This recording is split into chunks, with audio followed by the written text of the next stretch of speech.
আসসালামু আলাইকুম ওয়া রাহমাতুল্লাহ। ওয়া আলাইকুম আসসালাম।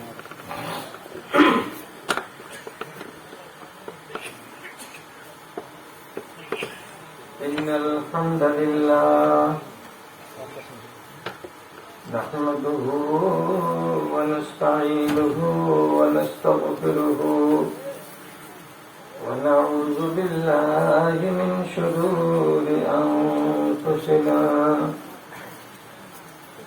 ومن سيئات أعمالنا من يهده الله فلا مضل له ومن يضلله فلا هادي له وأشهد أن لا إله إلا الله وحده لا شريك له وأشهد أن محمدا عبده ورسوله أما بعد أعوذ بالله من الشيطان الرجيم بسم الله الرحمن الرحيم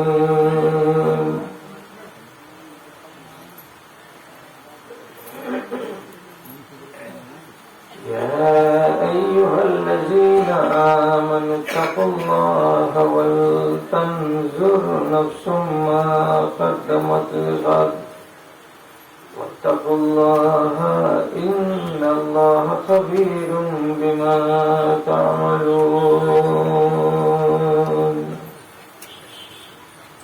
وقال الله تبارك وتعالى إن إلينا إيابهم ثم إن علينا حسابهم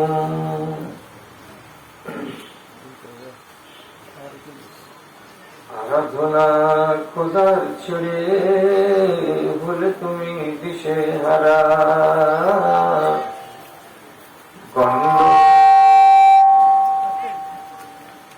গণ্ড বোকা ভাগ্য হারা পাওন খুঁজে কাজের ধারা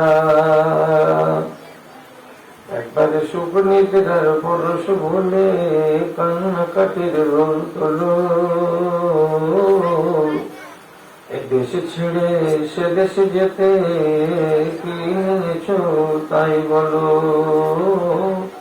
কি নিয়েছো তাই বলো।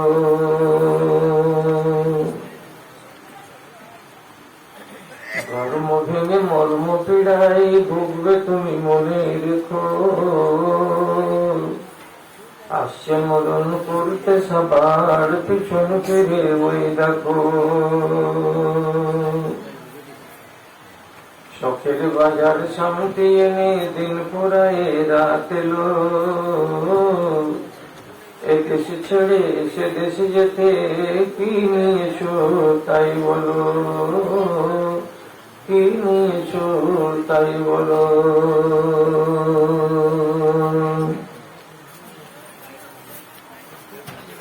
মাননীয় মুসলিম সমাজ, আরম্ভ মাত্রই আল্লাহ রাব্বুল আলামিনের শুকর গুজারি করছি এবং তার স্তুতিবাদ গাইছি যে আল্লাহ তাআলা এই জালসার সিজনের একেবারে শেষ প্রান্তে এসে আবার এই গ্রামে হাজিরি দেওয়ার একটা সুযোগ পেয়ে গেলাম। আপনারা আল্লাহর শুকরিয়া আদায় করুন যে রমজান মাসের এই মাত্র কয়েকটা দিন আগে এইভাবে বসে কিছু নিজেদেরকে মূল্যায়ন করবেন, নিজেদের ভেতরকে যাচাই বাছাই করবেন, এইরকম একটা সুন্দর সুযোগ আপনারাও হাতে পেলেন। আমরা তাই আল্লাহকে রাজি করার উদ্দেশ্যে তার নুন হালালি করছি মোহাব্বতের ভাষা দিয়ে, যে ভাষাটা হলো আলহামদুলিল্লাহ। তারপরে তার আখেরি নবী রাহমাতুল আলামিন জনাবে মুহাম্মদুর রাসূলুল্লাহ সাল্লাল্লাহু আলাইহি ওয়াসাল্লামের উপর শত সহস্র দরুদ ও সালাম নাযিল হোক। আল্লাহুম্মা সাল্লি আলাইহি আল্লাহুম্মা বারিক আলাইহি। বিরাদরান ইসলাম, আপনারা ক্লান্তি পেয়েছেন কিনা তা আমি জানি না, কিন্তু অক্টোবর মাসের 9 তারিখ থেকে জালসা আরম্ভ হয়েছে। সবাই লকডাউন মেনেছে, কিন্তু জালসা লকডাউন মানেনি। সেই 13 অক্টোবর থেকে শুরু করে অক্টোবর, নভেম্বর, ডিসেম্বর, জানুয়ারি, ফেব্রুয়ারি, মার্চ মাসের আজকে মনে হয় 25 না 26 না কত যেন হয়ে গেল, 27। তাহলে চলেই যাচ্ছে, এইভাবে চলেই যাচ্ছে। মাতালের গরু থেকেও অবস্থা নাজেহাল, কিন্তু মানুষের টান, ভালোবাসা, মোহাব্বত এগুলো সাথে থাকছে, যার ফলে নিজেকে দূরে সরিয়ে সম্পূর্ণ রাখাও যায় না। এই ক্লান্ত শরীরে, ভারাক্রান্ত শরীরে আপনাদের 2-4টা কথা কিছু শোনাচ্ছি। যদি আপনাদের এইখানে কিছু পাওয়ার থাকে তো নিবেন, সেটিকে যদি নিজের পুঁজি হিসেবে ব্যবহার করেন তো করবেন, আলহামদুলিল্লাহ লাভ হবে। আমি যে আয়াতটি পড়েছি সেটা হলো সূরা হাশরের শেষ আয়াত, শেষ দিকের আয়াত। ওতে আল্লাহ রাব্বুল আলামিন আমাদেরকে বলছেন যে ও মানুষেরা যারা ঈমানদার হয়েছো, তোমরা একবার কমসে কম পিছনের দিকে তাকাও। তো কোন দিকে তাকাও? আরবি ভাষাতে রাজ শব্দটা বলা হয় যে দিনটা আমার সামনে আসেনি ওই দিনটাকে। তার মানে সোজা সোজা কথা হলো আগামীকাল। আগামীকালকের দিকে তাকাও। তো আগামীকালকের দিকে কি তাকাবো? রবিবার হলে পরের দিন সোমবার হবে, আর আজ সোমবার হলে পরের দিন মঙ্গলবার হবে। এটাতে কি দেখবো? তো এইভাবে তাকাতে আল্লাহ তাআলা বলেননি। আল্লাহ তাআলা দুনিয়াকে ভাগ করেছেন। একগুলো আমার নাক দিয়ে শ্বাস চলছে তখনকার অবস্থা, আর একগুলো আরেকটা দুনিয়া হলো কি আমার নাক দিয়ে শ্বাস চলবে না, আমার হাত পা কাজ করবে না, ওটা আর একটা। যতক্ষণ পর্যন্ত আমার নাক, আমার কান, আমার জিহ্বা, আমার হাত, আমার পা কাজ করছে, ততক্ষণ পর্যন্ত এটার নাম হলো দুনিয়া। আর এইগুলো যখন কাজ করা বন্ধ করে দেবে, তখন এদেরকে আর এই দুনিয়াতে রাখাও যাবে না, আর এরা দুনিয়ার মানুষও নয়। অতএব ওকে কবরে পৌঁছে দিতে হবে। কবর যেখানে আপনি আর আমি একবার না একবার যাব, সেই জায়গাটা হচ্ছে আখেরাতের প্রথম স্টেশন। ওখান থেকে আখেরাত শুরু হয়। মালদা থেকে যেমন গাড়ি আসে ভালুকারোর, তো মালদা থেকে ছাড়ে, মালদাকে তো বাদ দেওয়া যায় না। ঠিক তেমনি আখেরাতের পুরো সফরটাতে আর পহিলা নম্বর স্টপেজের নামই হচ্ছে কবর। যেমনি চোখ বন্ধ হয়ে গেল, সেইটাই আপনার জন্য কাল। আজ আর হলো না, এটা হয়ে গেল কাল। এই কালকের দিকে আপনাকে আমাকে তাকাতে আল্লাহ তাআলা বলছেন, আগামী কালকের দিকে তাকাও। শুধু দেখতে বলছেন ওইটা কথাটা নাই, কিছু আপনাকে সম্বল নিতে বলছেন, কিছু আপনাকে পুঁজি বেঁধে নিতে বলছেন, যে আগামী কালকের সময়টা হবে খুব লম্বা, সফরটা হবে খুব লম্বা। এই জন্য আমাকে আপনাকে আল্লাহ তাআলা এই লম্বা সফরের জন্য প্রস্তুত হতে বলছেন, পুঁজি বাঁধতে বলছেন, ব্যাগে সম্বল বোঝাই করতে বলছেন। কতটা লম্বা হবে এবার আপনাকে বুঝাই, যে আগামী কালকের সফরটা যে লম্বা, কতটা লম্বা। যারা দিল্লি যাচ্ছেন তারা বলেন মালদা থেকে গাড়িটা ছেড়ে দিল্লি যেতে কয় ঘন্টা লাগে? 36 ঘন্টা। এটাই লম্বা? 36 ঘন্টা সফরের জন্য আপনার প্রস্তুতি কি কি থাকে? আপনি কি কি নিয়ে যান? নিজের ব্যাগটার দিকে তাকান তো, ব্যাগে কি কি আছে? রুমাল আছে, মাফলার আছে, গেঞ্জি আছে, সোয়েটার আছে, মোজা আছে, জুতা আছে, চপ্পল আছে। রাস্তাতে খাবেন তার জন্য রুটি আছে, চিড়ে আছে, মুড়ি আছে, আবার হয়তো 2 বোতল পানিও আছে। এতটি জিনিস বেঁধে তারপরে আপনি ট্রেনে উঠছেন। কিসের জন্য? এই 36 ঘন্টা সফরে নামবো কোথায়, খানা পাবো কোথায়, না খেয়ে কি মরবো, কোন স্টেশনে পানি আছে, কোন স্টেশনে পানি নাই, নিজের কাছে বোতলে পানি রাখবো, পিপাসা লাগবে তো পান করব। এটা আপনার পুঁজি। 36 ঘন্টা সফরের জন্য এটা আপনার পুঁজি। আপনি নিয়ে নিয়েছেন, আপনার চিন্তা আর নাই, আমাকে 36 ঘন্টা আর কোনো কষ্ট হবে না। এবার আপনাকে যে সফরটার কথা বলা হচ্ছে সেটা খুব লম্বা সফর। তো সেই লম্বা সফরের জন্য আপনি ব্যাগে কি কি নিয়েছেন সেটা আপনাকে দেখতে হবে।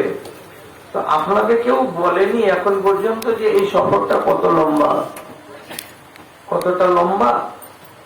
শুধু এটা হিসাব করেন। কি হিসাব? আপনাকে দিয়ে হিসাব করাবো তো আমার তো মনে পড়ে না, এই জন্য আমি হিসাব করছি না আপনারটা। কবরে চলে যেতে গেলেই আপনার দুনিয়ার আখেরাতের প্রথম আরম্ভ হয়ে গেল, আপনার সফর শুরু হয়ে গেল। এই সফরটা কত লম্বা হবে তা আন্দাজ করেন এইটা দিয়ে। আমি হিসাব দিচ্ছি আপনাকে। সবাই জানেন আমার বাপের মোড়া 2005 সালে। তাহলে হুসেন সালাফি সাহেবের কবরে যাওয়া 2005 সালের 15 জুন, আর আজকে চলছে কত? 2022 সাল। তাহলে একটু কম আর বেশি যদি হিসাবটা করা যায় তাহলে 17 বছর হয়ে গেল হোসেন সালাফি সাহেবের কবরে যাওয়া। এখনো ওকে উঠানো হয়নি, এখনো উঠাবে কবে তা আমিও জানি না, আপনিও জানেন না। এটা লম্বা সফর নয়? যদি এটা চিনতে না পারেন তাহলে আরেকবার বুঝেন, সর্বপ্রথম যে মানুষটাকে আল্লাহ তাআলা কবরে পৌঁছেছেন, যে মানুষটা কবরে গেছে, বনি আদম, এই মানুষটার নাম কি? এটাকে চিনেন? চিনেন এটাকে? এর নাম হলো হাবিল। আদমের বেটা হাবিল মার্ডার করেছিল কাবিল, কবরে গেল। কতদিন হলো তার কবরে যাওয়া? জানি না বলে সাহেব, জানি না। আঙুলে বসে বসে গুনেলেন এক্ষুনি। আদম আলাইহিস সালাতু ওয়াস সালাম থেকে শুরু করে ইব্রাহিম আলাইহিস সালাতু ওয়াস সালাম পর্যন্ত দুনিয়ার বয়স হলো 4500 বছর। ইব্রাহিম আলাইহিস সালাতু ওয়াস সালাম থেকে নিয়ে আমার নবী পর্যন্ত দুনিয়ার বয়স হলো আর 4500 বছর। এবং আমার নবী দুনিয়াতে আসা থেকে শুরু করে আজ পর্যন্ত দুনিয়ার বয়স হলো একটু কম বেশি 1500 বছর। হিসাব করলেন তাহলে টোটাল কত হলো? ওদিকে 4.5 নয় আর এদিকে 1.5, কত হলো? 10 আর এই 11,000 বছর হয়ে গেল আদমের বেটা হাবিলের কবরে যাওয়া। এখনো কি কবর থেকে ওকে উঠালছে? উঠাইনি। কবে উঠেবে?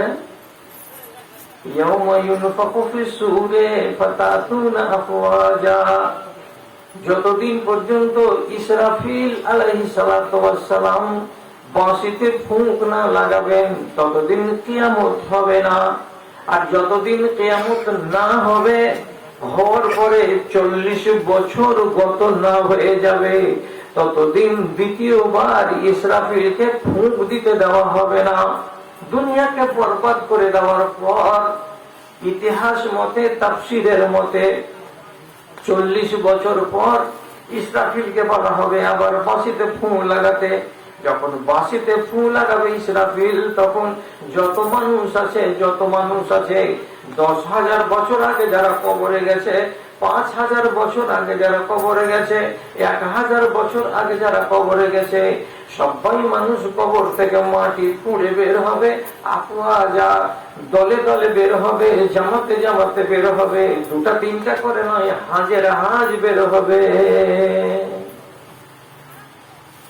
তখন বের হবে, তার আগে কবর থেকে কেউ বের হতে পাবে না।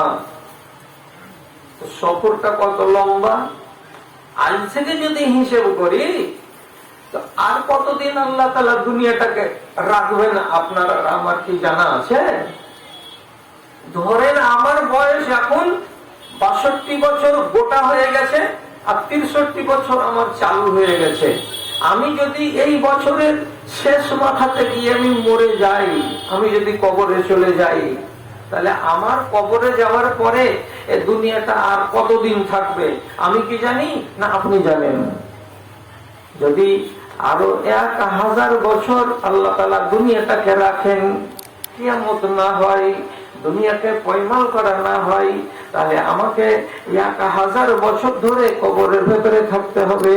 তারপরে বাঁশিতে ফু দেবে, তখন কবর থেকে বেরোতে পাওয়া যাবে। সফরটা বড় লম্বা। এই সফরের আপনাকে হিসাব করতে বলা হচ্ছে। কিসের জন্য?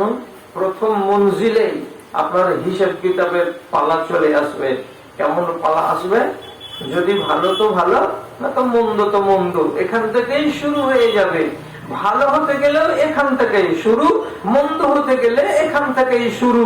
এই জন্য বলছি, আল্লাহ তাআলা বলছেন আগামী কাল সম্বন্ধে একটু ভাবরে ধনেরা, একটুখানি চিন্তা করো রে বান্দারা, আগামী কালকে বলে ভুলে যেও না। তার মানে হিসাব করো। বলছে মৌলভী সাহেব সব কবরে চলে গেছে, আমরাও চলে যাব, এখানে আর হিসাব করার কি আছে? লম্বা সফর কি, আর বড় সফর কি, ছোট সফর কি? হায় হায় হায়, আপনাকে বুঝাতে পারবো না। হ্যাঁ, এখান থেকে যদি হাঁটতে হাঁটতে বৃহস্পতিবার হাট যান, তো 4 বার করে পানি পান না করতে গেলে মনে হচ্ছে জীবনটা পয়মাল হয়ে যাচ্ছে। আর হাসরের ময়দানে 1 মাইল দূরে থাকবে সূর্য, আর একটা মানুষ ঘামে, কেউ কোমর বরাবর, কেউ বুক বরাবর, কেউ গলা বরাবর, কেউ নাক বরাবর ঘামে ডুবে থাকবে, কেউ সাঁতার দিবে ঘামে। সেদিন 1 বিন্দু পানির জন্য ত্রাহি ত্রাহি করবে, তো কোনো দিকে পানি পাওয়া যাবে না। আপনি বলবেন সন্ধ্যা লাগলেই তো ঠান্ডা পড়ে যাবে, হ্যাঁ, সন্ধ্যা পড়লেই তো গরমটা কমে যাবে, হ্যাঁ, তো সেদিন কি সন্ধ্যা হবে? সেদিন সন্ধ্যা হবে না। এটা বৃহস্পতিবারের হাট নয় যে আসর ঢিলা হয়ে গেল তো হাঁটা দিলাম তো বাড়ি আস্তে আস্তে মাগরিব হয়ে গেল, এটা নয়। কেন যে ওই দিনটাকে আল্লাহ রাব্বুল আলামিন নিজে কোরআন মাজিদে বলে দিয়েছেন যে আদম থেকে শুরু করে কিয়ামত পর্যন্ত দুনিয়াতে যত মানুষ এসেছে সমস্ত মানুষটির আমাকে হিসাব নিতে হবে। তার জন্য সব মানুষের হিসাব নেওয়া শেষ করতে সেদিন টাইম লেগে যাবে কতটা? তো বলছে 50,000 বছরের সমান একটাই সেদিন দিন হবে। আর একদিনের ভেতরে আল্লাহ রাব্বুল আলামিন সব হিসাব নিয়ে শেষ করে দেবেন। দিন তো শুনতে লাগলো একদিন, কিন্তু দিনটা লম্বা কত হবে?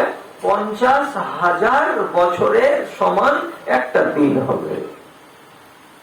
ভাইজি, সফরটা লম্বা নয়?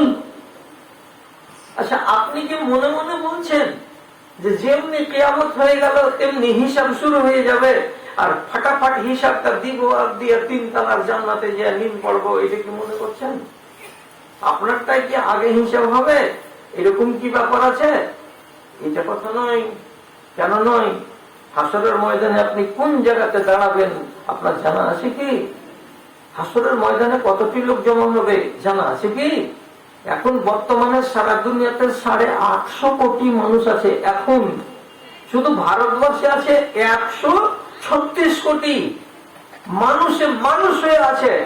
তাহলে এই লোকটি যদি এক জায়গাতে খাড়া হয়, তো আপনি কোন জায়গাতে খাড়া হবেন জানা আছে কি? জানা তো নাই। আল্লাহ তাআলা নবী বলছেন ইউশারুন নাস ইয়াউমাল কিয়ামাতে ফাতান ওরাতান গরলা, কিয়ামতের দিন এই মানুষগুলোকে জমা করা হবে। জমা যেদিন হবে মানুষগুলো কবর থেকে উঠার পরে সব দৌড় লাগাবে, আস্তে আস্তে হাঁটবে না, সবাই নিজের ইচ্ছাতেই নিজের মনে মনে দৌড়াবে। কোথায় যেতে হবে? তো বলে হাসরের মাঠ যেতে হবে। কোথায় আছে হাসরের মাঠ? হাসরের মাঠের দিকে যে দৌড়াবো আমিও আপনিও সবাই। হাসরের মাঠ কোথায় আছে? উম্মে সালমা রাদিয়াল্লাহু তাআলা আনহা বলছেন, আমি আমার নবীকে জিজ্ঞেস করলাম, তখন আমার নবী আমাকে উত্তর দিয়ে বললেন যে প্যালেস্টাইনের এলাকাটাকে আল্লাহ তাআলা হাসরের মাঠ বানাবেন, সিরিয়ার মাঠটাকে আল্লাহ তাআলা সেদিন কিয়ামতের মাঠ বানাবেন।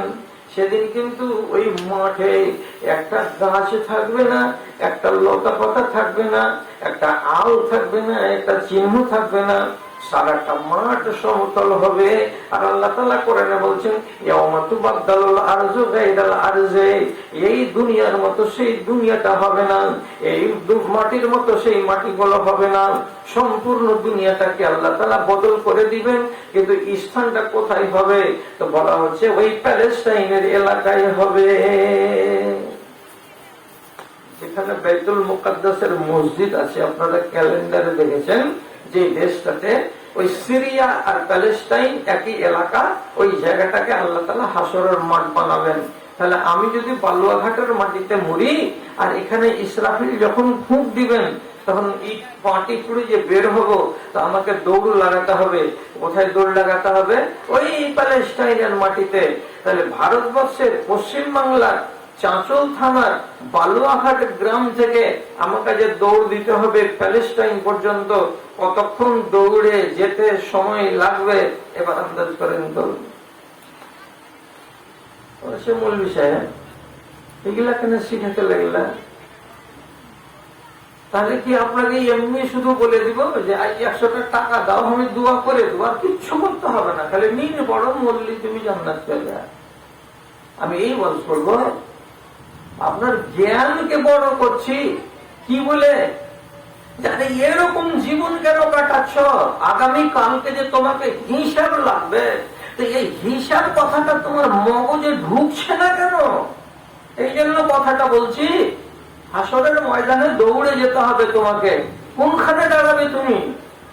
এখান থেকে যদি দৌড়ে যাওয়া যায় তো দৌড়ার হিসাব পরে এরোপ্লেনে কতক্ষণ লাগবে আন্দাজ আছে?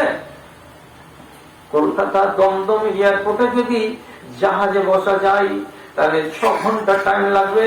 দুবাইয়ে গিয়ে আপনাকে নামাবে, আর দুবাই দিয়ে আর একটা প্লেন ধরতে হবে। সেই প্লেন ধরে যখন উড়ে যাবেন তখন আপনাকে প্যালেস্টাইনের মাটি আবার 2 ঘন্টা আপনাকে উড়ে যেতে সময় লাগবে। তাহলে এখান থেকে যদি 8 ঘন্টা এরোপ্লেনকে সময় লাগে, তো একটা এরোপ্লেন ঘন্টাতে 700 কিলোমিটার যায়, তাহলে 8 ঘন্টা যদি তাকে লাগে তো 5600 কিলোমিটার, তার মানে 5600 কিলোমিটার এখান থেকে আপনাকে দৌড়ে দৌড়ে যেতে হবে সিরিয়ার মাঠে। সেই দিন পায়ের সুতা ছিঁড়ে যাবে, কপালের ঘাম ছুটে যাবে, দহশতে ভরে যাবে, সেই দিন 12টা বেজে যাবে। আর তারপরে হাসরের মাঠে যখন দাঁড়াবেন দেখা যাবে আপনার আগে হাজার হাজার হাজার হাজার লোক লাইন লাগিয়ে খাড়া হয়ে আছে। কাউকে ফাঁড়ি দিয়ে আগে যাওয়া যাবে না, যেখানে আছো সেখানেই দাঁড়াও। ওইখানেই তোমার হিসাবের যখন টাইম আসবে আল্লাহ তোমাকে সামনে ডেকে নেবেন, হিসাব করে নেওয়া হবে। দৌড়াতে যদি একটু কম পারে, দৌড়াতে একটু যদি কম পারে তো দৌড়তে দৌড়তে কতদূর গেছে, তো কাঠিয়ার পর্যন্ত গেছে, বাস লাইন শেষ হয়ে গেছে, নতুন নতুন লাইন তৈরি হচ্ছে, আগে আর যাওয়ার জায়গা নেই। এতদূর পর্যন্ত লাইন, শত শত শত শত লাইনকে হিসাব নিতে নিতে নিতে নিতে নিতে নিতে দুনিয়ার হিসাব করে দেখেন, বললেন 100 বছর হয়ে গেছে। রোজে পুরো দাঁড়িয়ে দাঁড়িয়ে ঘাম ঝরছে, কপাল ছুঁয়ে ছুঁয়ে সাঁতার দিচ্ছ, হা হুতাশ করছো, এক বিন্দু পানির জন্য তাকাচ্ছ, আর একবার করে বলছো আর কখন হিসাব হবে জি আল্লাহ। খেলা আছে, এটা দুনিয়া নয়, এটা আখেরাত। কাউরির কাছে আপত্তির কথা অভিযোগের কথা জানিয়ে লাভ হবে না। নিজের জায়গাতে খাড়ো থাকো আর অপেক্ষা করো যে কখন আল্লাহ ডাক দিবে, আর আগের দিকগুলো কখন খালি হবে, কখন খালি হবে। হিসাব নিতে নিতে নিতে নিতে দেখবেন 100 বছর 150 বছর পরে আপনার আগেকার লাইনগুলো সব খালি হয়ে গেছে, কোথায় গেল এগুলো লোক? বলে কেউ জান্নাতে গেল, কেউ জাহান্নামে গেল।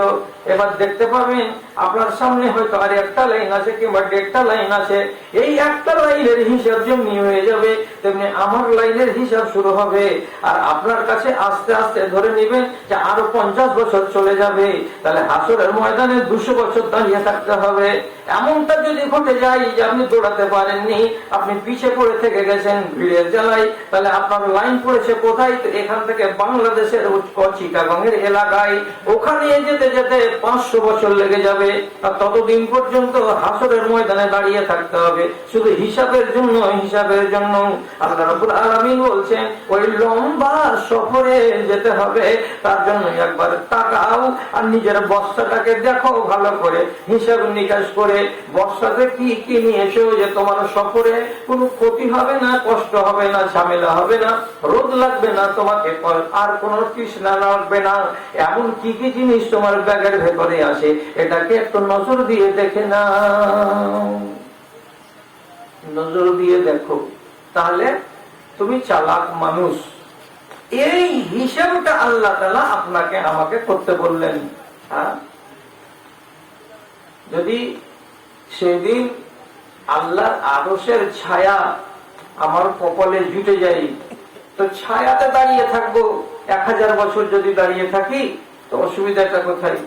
যদি আমি বাবুর গাছের তলায়, কোন গাছের তলায় বসে বসে থাকি তাহলে আমাকে রোদ লাগবে না, আমার ঘাম ছুটবে না, আমি আরামে থাকবো। যারা রোদে আছে তারা কষ্ট পাবে। বলছে এরকম কিছু পুঁজি নিয়ে নাও যাতে তোমাকে রোদ না লাগে, তোমার ব্যাগে ভরো। কিছু বলে সব দাও দাও দাও, ওই আমলটা দিয়ে দাও তো আমি ব্যাগে ঢুকিয়ে নিই। তো নবীজি বলছেন 7টা মানুষ এমন আছে যে মানুষগুলোকে আল্লাহ তাআলা আরশের ছায়ার তলে জায়গা দেবেন। তার ভেতরে একটা হলো শাবুন নাশা ফি ইবাদাতিল্লাহ, এমন একটা নওজোয়ান যে নওজোয়ানটা ওই যৌবন কালে নামাজ ছাড়েনি, যৌবন কালে হারামি কাজে যায়নি, যৌবন কালে কোনদিন নাজায়েজ কাজে যায়নি, যৌবন কালে কোনদিন কুকর্মে লিপ্ত হয়নি, নামাজ রোজাটাকে করেছে আর নিজের দামানটাকে বাঁচিয়ে রেখে বুড়া হয়েছে, হয়ে কবরে চলে গেছে। এই নওজোয়ানের কথা বলা হচ্ছে, তোমাকে সেদিন আরশের ছায়ায় জায়গা দেওয়া হবে। আরেকটাকে বলছে ইমামুন আদিলুন, তোমাদের এলাকায় যদি কেউ শাসক থাকে, বিচারক থাকে, মোড়ল থাকে, মাতব্বর থাকে, যার আন্ডারে বিচার হয়, সালিশ হয়, এরকম মানুষগুলোকে বলা হয়। এইরকম মানুষগুলো যদি সত্যিকারী ইনসাফ করে থাকে, বিচার করার কালে কোন রকম টানাটানি করেনি, পক্ষপাত করেনি, ঘুষ খাওয়া খাওয়ি করেনি, ইনসাফের সাথে বিচার করে মরেছে, তাহলে এই লোকটাকে আল্লাহ তাআলা বলছেন যে আমাকে আরশের নিচে জায়গা দেওয়া হবে। তাহলে আরশের নিচে ছায়া পাবো, এর জন্য আমাকে আমার ব্যাগে সামান ঢুকিয়ে নিতে হবে। আর এই কথাটাই আল্লাহ তাআলা বলছেন। কি আছে ব্যাগে? হাত দাও, হাত দাও দিয়ে জেনে নাও, অসুবিধা তোমার হবে না। আর কিসে? যেগুলো যেগুলো কাজ তোমার হলে তোমার ব্যাগ ভর্তি থাকবে, সেই কাজগুলোর দিকে তোমাকে জোর লাগাতে হবে, তাহলে কিয়ামতের দিন তোমার কষ্ট হবে না। তো হিসাব করবেন না তো কি করবেন? এমনি জাহেলের মতো বসে থাকবেন? আপনাকে তাগিদ করার জন্য, আপনাকে স্মরণ করাবার জন্য বারবার বারবার করে জুমার মসজিদে মৌলানা সাহেবেরা যখন জুমার নামাজ পড়ান 2 রাকাত, তো সবাই খেয়াল করেন এই এলাকার লোক কিন্তু ওয়াজ লোক, আর এই এলাকার লোক কিন্তু নামাজ রোজাতেও ভালো। খেয়াল করেন কথাটা, জুমাতে 2 রাকাত যে নামাজ পড়া হয়, তো এই নামাজের শেষ বেলাতে, শেষ রাকাতে যে সূরাটা পড়া হয়, সে সূরার শেষখানে 2টো আয়াত আছে, ইমাম সাহেব জোর করে বলে। মনে হলে মাথা ঝুঁকায়েন যে হ্যাঁ শুনেছি। কি বলে বলেছেন? ইন্না ইলাইনা ইয়াবাহুম সুম্মা ইন্না আলাইনা হিসাবাহুম। মনে হয় না? সূরা গাশিয়া, ইন্না ইলাইনা ইয়াবাহুম। যতটি মুসাল্লি এ মসজিদে আছো, সবাই কান পেতে শুনলে। মৌলভী সাহেব বলল কি, ইন্না ইলাইনা ইয়াবাহুম, তোমাদের আর যা কিছু করো, ঘর করো, সংসার করো, জমি করো, জিরাত করো, হাট করো, ঘাট করো, বাজার করো, চুরি করো, ডাকাতি করো, লম্পটি করো, মাগিবাজি করো, মোবাইল নিয়ে সারা সারা রাত হুটাহুটি করো, যা ইচ্ছা তাই করো না কেন, কিন্তু সর্বশেষখানে আমার কাছে ফিরে আসতেই হবে। এবং আমার কাছে যেমনি আসবে, তোমার কাছে আমি তোমার হিসাব চাইব, তোমাকে হিসাব দিতেই হবে। শুনতে পেলেন না জুমার দিন যে মৌলভী সাহেব বললো যে হিসাব দিতে হবে? কিসের কিসের হিসাব লাগবে যে মৌলভী সাহেব? আল্লাহ জি কিসের কিসের হিসাব লাগবে? আল্লাহ তো ওটা বলেই দিয়েছেন কি কি হিসাব তোমার কাছে নিব। যেমন আমি একটা বলছি উদাহরণ, খালি বুঝাবার জন্য আপনাকে বলছি কি, ওয়ান শাবাবিহি ফিমা আবলাহু, যেদিন তোমার বয়স 15 বছর হলো, যেদিন তোমার মোচ দেখা দিল, যেদিন তোমার মনের ভেতরে যৌবন উঁকি মারতে লাগলো, যেদিন তোমার মনটা বিয়ে বিয়ে করতে লাগলো, শাদী শাদী করতে লাগলো, যেদিন তোমার মনটা পর নারীকে দেখে আকৃষ্ট হতে লাগলো, এটা হলো তোমার যৌবনের বয়স। এই যৌবনের বয়সে মানুষ যাহা ইচ্ছা করে তাহাই করে দিতে পারে। ইচ্ছা করলে এখান থেকে সেখান, সেখান থেকে এখান চলে যেতে পারে, ইচ্ছা করলে ঘর বাড়ি বানিয়ে দিতে পারে, ইচ্ছা করলে গান বাজনা লাগিয়ে দিতে পারে, ইচ্ছা করলে দিল্লি পালিয়ে যেতে পারে, ইচ্ছা করলে ভালো মানুষ হয়ে যেতে পারে, ইচ্ছা করলে মন্দ মানুষ হয়ে যেতে পারে। তো আল্লাহ তাআলা সেই দিন জিজ্ঞেস করে বলবেন, তোমার যৌবন কালটা কিভাবে কাটিয়েছো, আমাকে তার একটু হিসাব দাও। খালি যৌবনটা,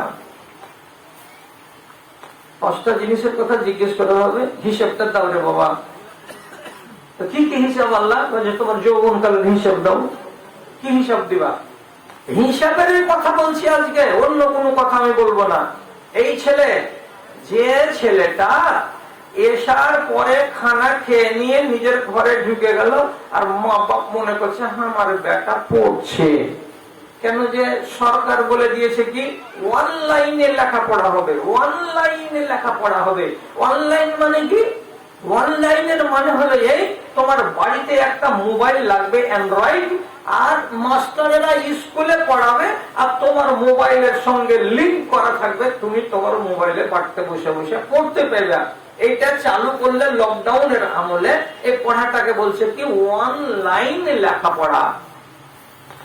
গরিবের বেটা তাও আর বাপকে কয়েছে, বাপু স্কুল চলবে না, মাস্টার কয়েছে অনলাইনে পড়তে হবে। তো কি করবি রে? বলছে একটা মোবাইল লাগবে, না হলে পড়া হবে না। পৌঁছে কি?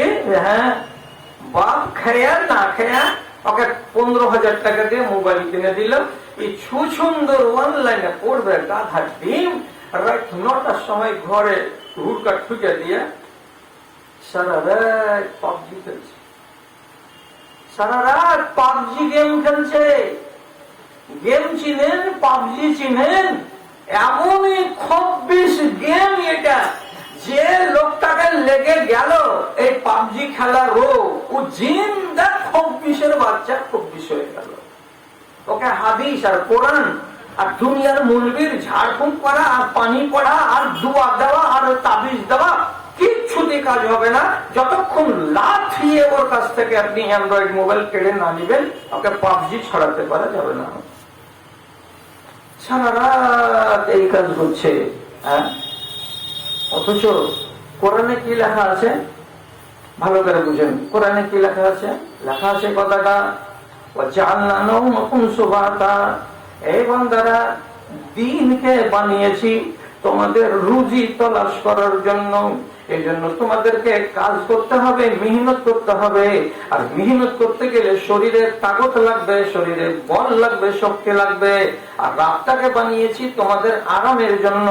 রাতের বেলায় যদি নিদ না পারো, আরাম যদি না করো, তো গায়ে শক্তি পাবে না, আর দিনের বেলায় কাজ করতে পারবে না।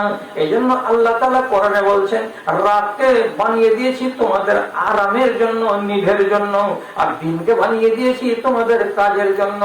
এবার এবার চিন্তা করুন তো, যে মানুষটা রাত্রি 2টা পর্যন্ত জেগে জেগে পাবজি গেম খেলে, সেই মানুষটা ঘুমাবে কয় ঘন্টা? সকাল বেলায় কি আর জাগতে পারবে ফজরের টাইমে? আর দিনের বেলায় কি কাজে যেতে পারবে? বাবার ভুট্টার জমিতে যাবে না। দিনের কাজ দিনে হবে না, আর রাতের কাজ যে রাতে করেনি, এই জন্য বরবাদ হয়ে যাবে। তাহলে সেই মানুষটাকে যদি আল্লাহ তাআলা বলেন তোমার যৌবনের হিসেবটা আমাকে দাও, আমি তোমার কাছে চাই, তাহলে আজকের দিনের 20 বছরের ছেলেটা তার কাছে হিসেব চাইলে হা হা লাদরি বোকার মতো তাকাবে, কিচ্ছু হিসেব দিতে পারবে না। আমি তো বাজারে বাস করি, অথচ বিশনপুরের লোক। হায় আল্লাহ, বাজার কেন গেছিলাম? জি আল্লাহ, কেন আমাকে এতগুলো জিনিস দেখতে হয়? এই যে জিনিসগুলো তো গায়ে দেখতে হয় না। বাজারে কিছু কিছু বাড়ি আছে, রাগ করিস না ভাই, এই লোকটাকে বলছি, এই লোকটাকে বলছি, এইরকম কোনো কথা নাই। যার ভেতরে রোগ আছে আমি তাকে বলছি। কিছু কিছু বাজারে এই শেরশাবাদ জাতি গাঁ থেকে উঠে গেছে, আর যাওয়ার পরে ওরা নিজেদেরকে বলছে আমরা বড় লোক, আর যতটি থেকে গেছে হলদিবাড়িতে, রনঘাটে আর বিশনপুর, এগুলো সব ছোট লোক। বড় লোকটি সব বাজারে চলে এসেছে। কেমন বড় লোক বাজারে হয়েছে তো ভালো করে দেখেন, ভালো করে দেখেন। রাত্রি 10টা 11টার আগে প্রেসারে চাউ দিয়ে গ্যাসে বসাই না। রাত্রি 11টা হবে, প্রেসারের সিটি পাওয়া যাবে, ওদের কান লাগবে, প্রেসারের সিটি বাজছে। জিজ্ঞেস করি আমার বিবিকে, আমি যে হবে এত রাত্রিতে কেন প্রেসারের সিটি বাজছে? ওর লোকটা কি বাড়িতে ছিল না? বলছে না, রোজ এরকমই। মফস্বলে যদি জিজ্ঞেস করা যায়, আচ্ছা তোমরা রাত 11টা থেকে সিটি দেয় তোমার প্রেসার কুকারে, তো খাও কখন? বলছে 12টায়। আর ঘুমাও কখন? বলছে 12টার পরে সাটামাটা করে 12:30টায় ঘুমাই। যাবো কখন? তো 12:30টায় যে মানুষগুলো ঘুমাবে, তো এখানে 6টা থেকে নিয়ে 12:30টা পর্যন্ত এই যে 6.5 ঘন্টা রাত গেল, কিসে কাটাইলে বুবু? কইছো ওগুলা কইছো। 10টাতে একটা সিরিয়াল আছে, আমার না দেখলে হাত না হজম হবে না বাবু, ভালো কহো চাই মন্দ কহো, হাতে নীতির কথা এটা। সিরিয়াল ও যদি না দেখে তাহলে ওর পেটের ভাত হজম হবে না। বিবি দেখবে একটা সিরিয়াল, আর মদটা দেখবে ওর চয়েসের আর একটা সিরিয়াল। কিছু কিছু লোক আছে যে এখন ভারত পাকিস্তানের গেম চলছে, যতক্ষণ পর্যন্ত খেলাটা শেষ না হবে ততক্ষণ খাবো না।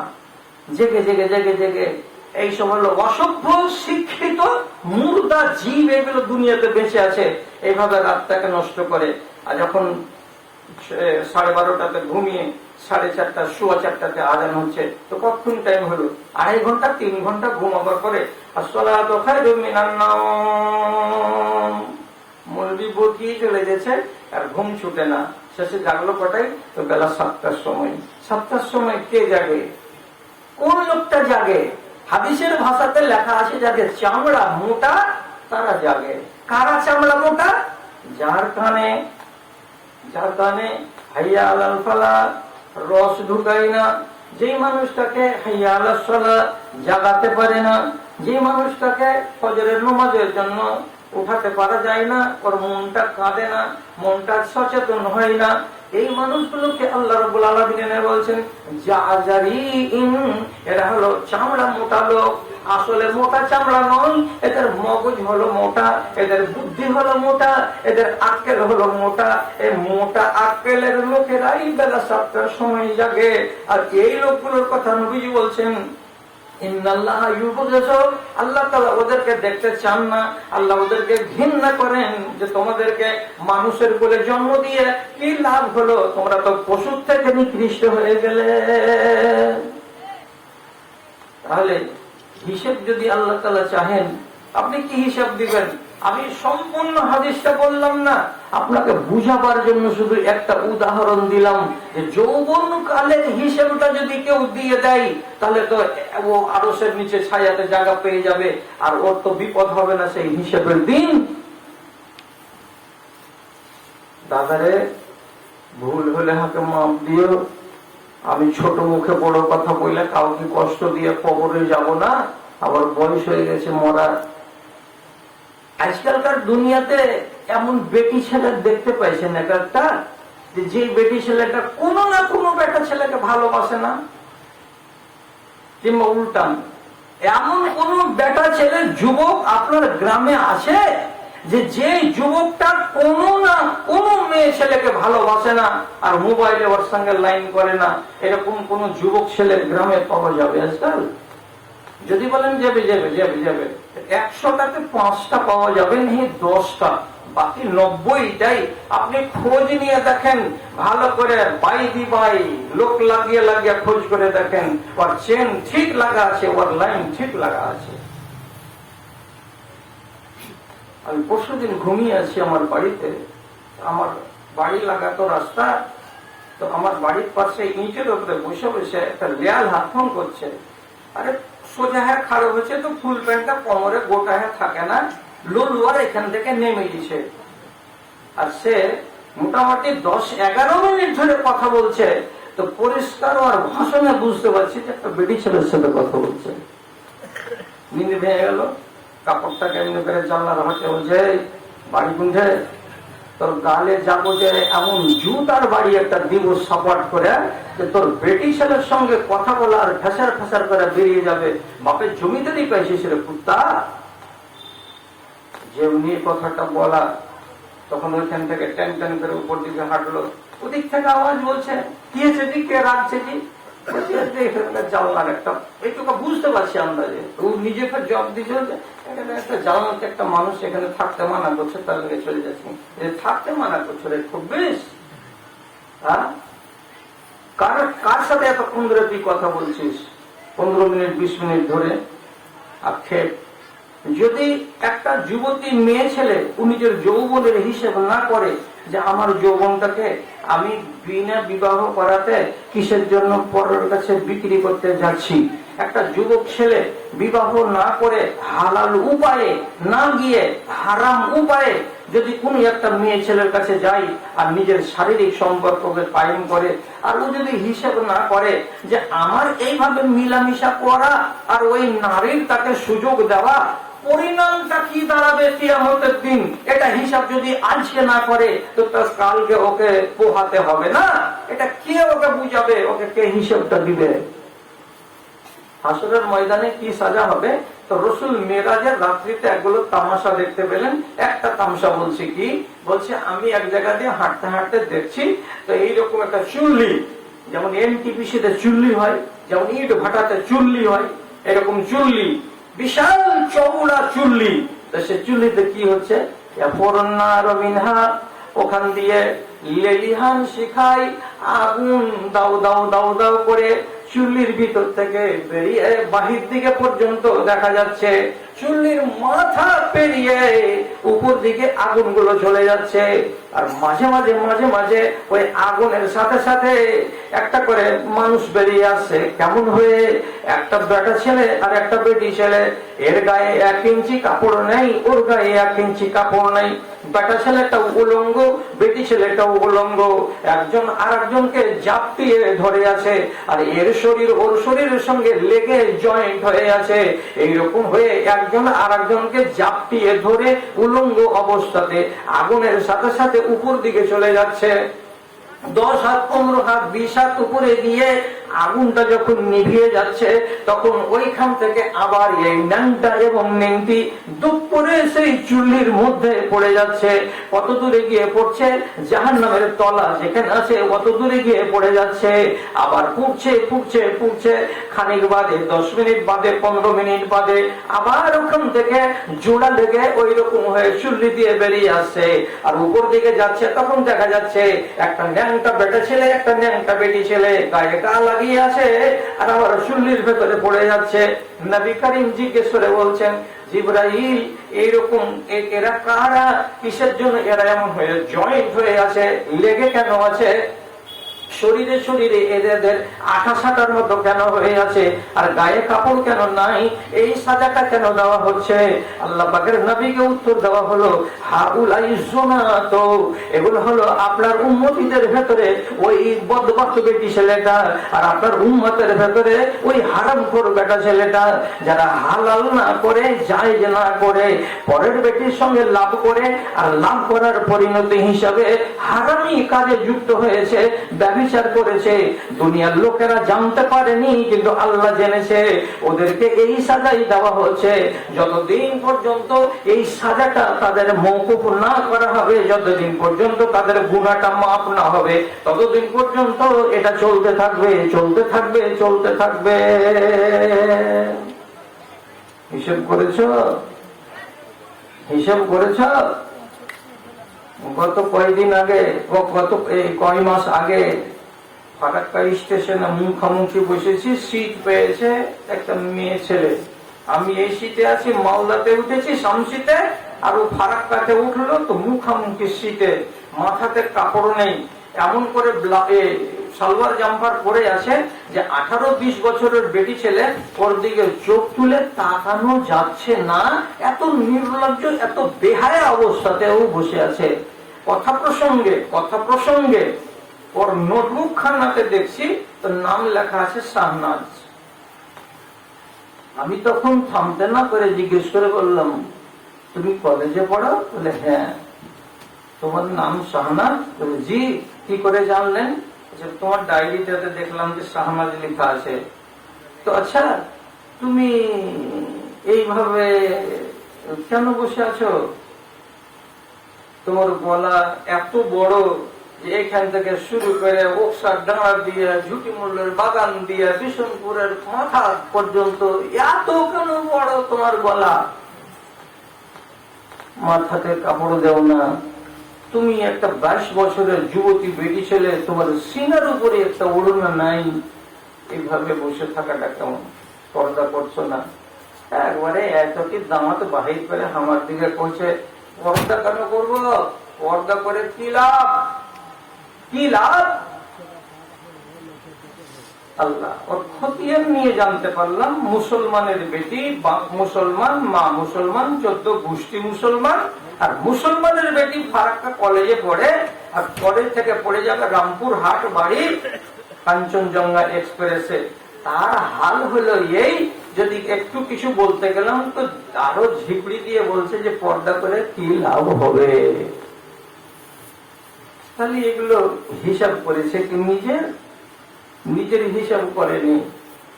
তুমি কি হিসাব করবে? হে আব্দুল্লাহ বিন উমরের মতো সাহাবী একদিন ফজরের বেলা তিলাওয়াত করছেন, তো 10-15-20টা লোক শুনছেন। তো সূরা মুতাফফিফিনের তিলাওয়াত চলছে, তো চলতে চলতে একটা আয়াত এলো। আয়াতটা নিশ্চয়ই কিছু লোকের জানা আছে আপনাদের। কি লেখা আছে? কি আছে আয়াতটা? ইয়াউমা ইয়াকুমুন নাসু লিরাব্বিল আলামিন। আয়াতটা আছে ইয়াউমা ইয়াকুমুন নাসু লিরাব্বিল আলামিন। তরজমা কি? যেদিন মানুষকে খাড়া হতে হবে তার রবের সামনে মুখোমুখি হয়ে হিসাব দেওয়ার জন্য। যেদিন মানুষকে খাড়া হতে হবে তার আল্লাহর সামনে মুখোমুখি হয়ে হিসাব দেওয়ার জন্য। এই কথাটা যেমনি পড়লেন, পড়ার পরে তিনি আর আগাতে গেলেন না, চুপচাপ থেকে গেলেন, আর পড়ে শোনালেন না। তারপরে পিছনের লোকেরা মনে মনে ভাবছে হয়তো এবার আবার শুরু করবেন। 1 মিনিট দম ধরে থাকার পর যখন আবার তেলাওয়াত শুরু করলেন, তো শুরু করলেন কোনটা? তো ওই আয়াতটা। আবার থেমে গেলেন। 1 মিনিট পরে আবার যখন তেলাওয়াত করলেন, তো ঘুরে ওই আয়াতটা। আর নতুন করে আয়াত পড়তে পারলেন না, সেদিনের মতো পড়া একেবারে ছেড়েই দিলেন, বন্ধ করে দিলেন।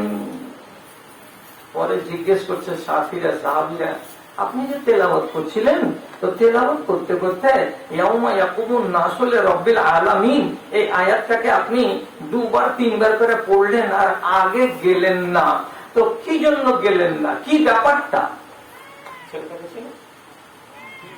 ছেলে দিয়ে গেল। আচ্ছা ঠিক আছে। তো আব্দুল্লাহ বিন উমর কি জবাব দিচ্ছেন? বলছে, আচ্ছা তোমরা আয়াতটার মানে বুঝতে পারোনি যে কি আল্লাহ তাআলা বলছেন? যদি বুঝতে পেরে থাকো তো তাহলে কি তোমাদের মাথাটা হালকা হয়? মাথাটা তো ভারী হওয়ার কথা। কি বলছে? আরব দেশের লোক, ওরা তো বুঝছে কিন্তু খেয়াল করে না। আপনারা ভারতবর্ষের লোক বাংলা বুঝছেন কিন্তু আরবি বুঝছেন না। তর্জমাটা কি?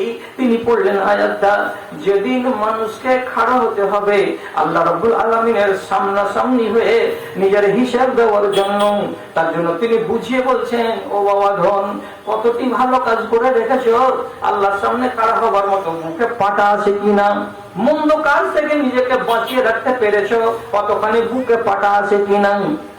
আল্লাহর সামনে যখন তুমি দাঁড়াবে তখন সমস্ত আমলগুলো তোমার সামনে আইনার মতো ঝকঝক করে হাজির করে দেওয়া হবে, একটাও ফলস তোমাকে দেখানো হবে না। যদি বুকে পাটা থাকে, যদি সাহস থাকে যে আমি মন্দ কাজ করিনি, তাহলে বুকে বল করে দাঁড়িয়ে থাকো, ভয় করিও না। আর যদি মন বলে না না না, কিছু গলত কাজ করা আছে, কিছু মন্দ কাজ করা আছে, কিছু চুরি আছে, কিছু ডাকাতি আছে, কিছু প্রেম আছে, কিছু ভালোবাসা আছে, ডবল ফসল যদি থাকে, তাহলে এখনই চিন্তা করো তোমার রবের সামনে মুখামুখি তুমি কেমন করে দাঁড়াবে, আর তোমার নিজের কুকীর্তিগুলোর হিসেব কেমন করে কিয়ামতের দিন দিবে। বুঝতে পারছেন তো? বুঝতে পারা যাচ্ছে? হিসেব করলেন। আজকে আমি যেটা কথা বলছি, ছেলেদেরও বলছি, মেয়েদেরকেও বলছি, প্রত্যেক দিন কি করা হচ্ছে? কি করা হচ্ছে? ইউরফাউ আমালুল লাইলি ক্বাবলান নাহার ওয়া ইউরফাউ আমালুন নাহারে ক্বাবলাল লাইল।